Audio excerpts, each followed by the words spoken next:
Accelerate Your Mojo. Written and read by Allison Sutter. This is what written language, perhaps not far removed from the paintings on the walls of caves, is for: to capture and conjure a reality that stands outside of time. Susan Moreau. A love letter to my readers. Dear ones, at 45 years old, I realized something profound about why I'm here on this planet at this time in space. What was my ahalation? I'm a teacher and uplifter to the core of my being. I'm here to provide guidance for those who are ready to receive it on the benefits of understanding their emotional guidance system and pointing them toward the only help they'll ever truly need: help from their total self. The fact that I'm a teacher is probably not surprising to those who've known me over the years. My bachelor's degree is in elementary education, while my master's degree is in educational administration. I taught elementary school for 8 years before staying home to raise my 3 girls. Now, I find myself right back where I started. On any given day, you'll find me connecting with my students in my online classes, substitute teaching in classrooms, and writing children's fiction and self-help books for adults. I can't seem to leave what I love being alone. So where's the profound awareness in something so obvious? For the first 20 years of my career, I taught students how to do and achieve grades, outcomes, goals, and external rewards. From my training in standard education, I believed it was what we did, our accomplishments, that made us who we are. We judge each other on the merits of our accomplishments, not who we are, don't we? Don't we always begin the conversation with a stranger by asking, "So, what do you do?" If the recipient of the question doesn't offer up their list of accomplishments, we tend to label them unmotivated, a lost cause, or not very bright. We'd never say this to their face, of course. We just say it to our friends and ourselves behind their backs. Not only did I teach with a focus on action, but I also thought to myself, if I could just achieve this or that result, or earn this or that title, then I'll finally be happy. The moral of this story is that simply achieving didn't make me happy. It didn't seem to be working for others either. Even the ones with the biggest toys and the shiniest objects still complained a lot. Over time, I noticed a suspicious pattern. Always striving to reach the next mile marker with no regard to what was happening internally did not create unconditional happiness. It didn't even guarantee material success. It created elusive, conditional happiness.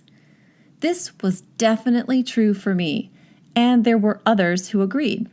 Personally, my sense of self-worth never improved with the shiny object approach. I habitually felt lousy for the first 40 years of my life. Not to mention, the emotional roller coasters were exceedingly hard to tolerate. For the next 40 years, I'm fervently dedicated to teaching a different approach. My focus from this day forward is dedicated to teaching anyone who wants to learn how to be.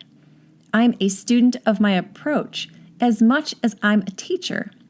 Why teach how to be instead of how to do? Won't people just choose to do nothing and become useless thugs? No, quite the contrary. Once you learn the essence of being, you'll stop doing struggle, stress, and strain. When you release these tiresome mental habits, human creativity doesn't decline, it burgeons. The beliefs we've tolerated for thousands of years, such as no pain, no gain, you've got to hit rock bottom before you succeed big. And hard work and sacrifice are the only ways to get what you want, are dying. It's a slow death, mind you, but it's disappearing from our collective consciousness one thought at a time.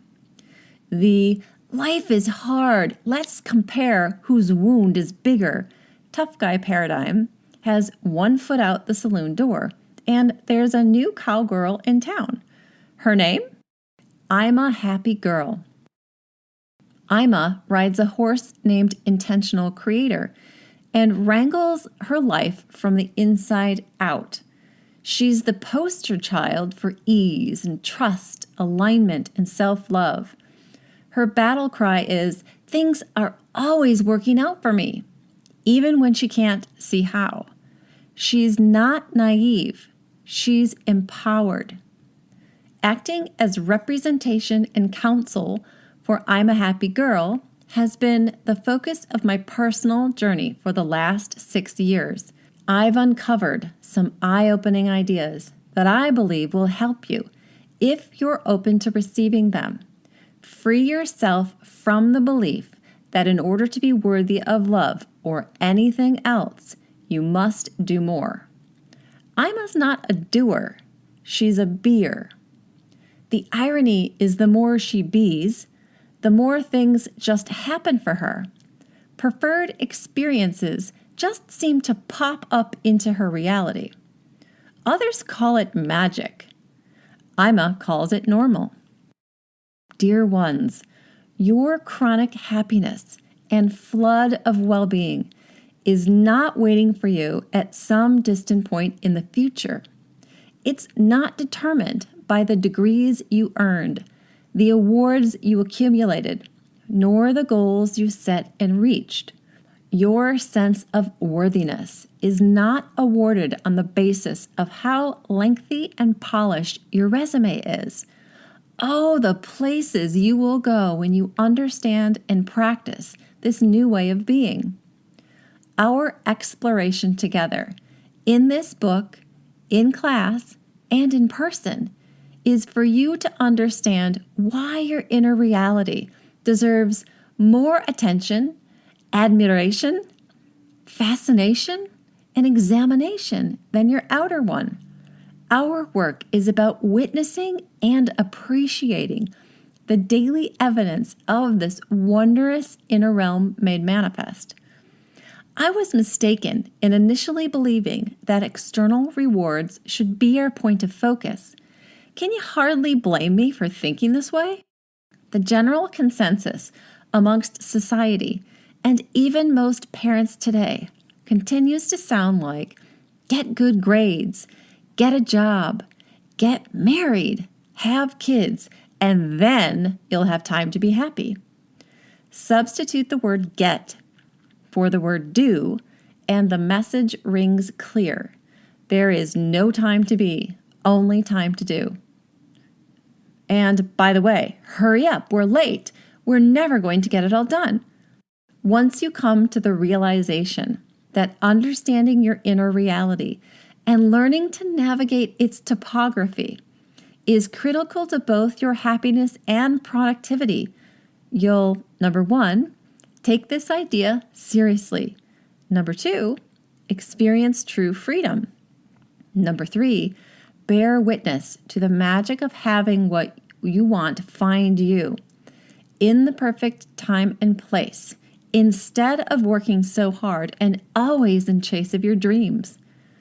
When you give up effort in favor of being vibrationally aligned with the real you, life becomes a glorious coalescence of unconditional love, intentionally created experiences, and chronic relief, clarity, and trust. The irony of creating from the inside out is that when you drop the belief that life needs to be hard, it gets so much easier. You can have what you want without inner struggle, stress, and strain. In physical reality, we translate vibration into sight, sound, taste, touch, and smell. Every tangible thing in this world is a vibrational reality long before it's a physical one. Due to the fact that manifestation is turning thoughts to things, doesn't it make sense to learn more about your inner reality sooner rather than later? You get so much more done when you harness the energy that creates worlds. Our personal realities and our collective ones are created inside our being on a vibrational level before we ever see a scrap of evidence and argue its factual nature. When you come to this profound realization for yourself that long before you see any aspect of your physical reality, it was a vibrational one living inside of you, you'll know in your heart of hearts the true meaning of empowerment. Words don't teach, only life experience does.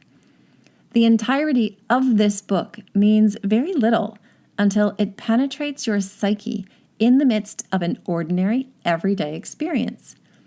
Due to the very practical nature of real learning, my pedagogical approach is to assist my students in getting help from the only source that truly knows the best path for them, their inner being. My job is to help them blend what they're learning with their personal experience. In this regard, self-awareness, self-confidence, and self-worth automatically increase. My students get way more done being than they ever did trying hard. There's no campus quite like ours in all of virtual reality. It's a magical place to behold. Our doors are always open. New students are warmly welcomed at all hours. Your inner being is the non-physically focused, pure positive energy aspect of you directly connected to infinite intelligence. Don't panic if that statement seems a bit esoteric right now. It has very practical application. It's all explained in this book. There are days when each of us feels disconnected from the well-being we know, but in our hearts is due unto us. Yet disconnection from our inner being and source energy is not real, nor even possible. We're more non-physically focused creatures than we are physically focused, and we can never truly disconnect from who we really are. However, the experience of disconnection is real, and that's the part we're going to change as we accelerate your mojo. By learning how you create your own reality, understanding your inner guidance system, and relaxing resistance, you'll feel relief and certitude. You'll practice your way daily into a more voluptuous life. Before you plunge headlong into this book, there's one more thing I want to share for clarity's sake. The title of this book, Accelerate Your Mojo, means to realize what you want in life sooner by aligning with your inner power. Even when you feel lost, your inner power is alive and well, awaiting your swift return. Mojo refers to your wireless connection to infinite intelligence, which is always working and available. The subtitle of this book, Ignite Intuition, Shake Off Fear, and Unleash the Real You, identifies umbrella terms for the more intimate transformations Accelerating Mojo facilitates.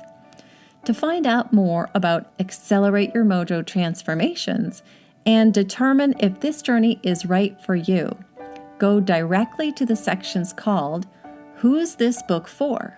And What Transformations Are Possible from Doing the Accelerate Your Mojo work? Much love to you, my readers. Allison.